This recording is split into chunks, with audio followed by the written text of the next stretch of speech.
One moment of impatience that cost a king his crown, the fall of King Saul. A king stands at the edge of destiny. His army is shrinking, his enemy is advancing, and heaven is silent.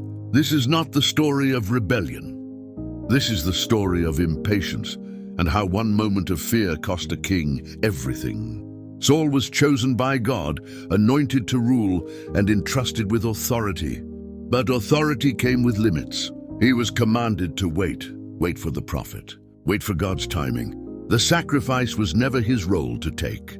As the days passed, fear spread through the camp. The soldiers began to scatter, confidence drained away.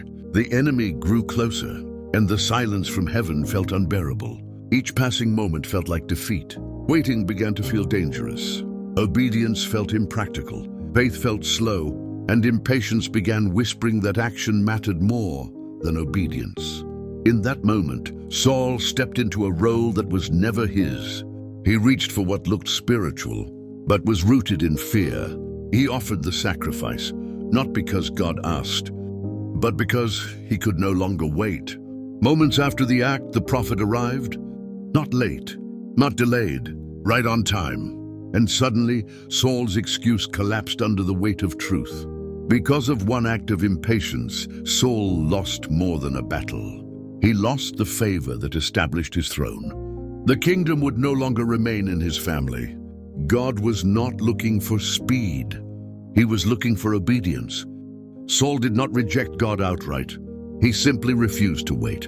And sometimes the greatest test of faith is not whether we act, but whether we trust God enough to stand still. How often do we rush ahead of God? How often do we force decisions because waiting feels uncomfortable? Like Saul, we may call it responsibility, but heaven calls it disobedience. Saul lost a kingdom not because God abandoned him, but because he stopped trusting God's timing. Never mistake urgency for permission, because what you rush to build, you may lose in a single moment.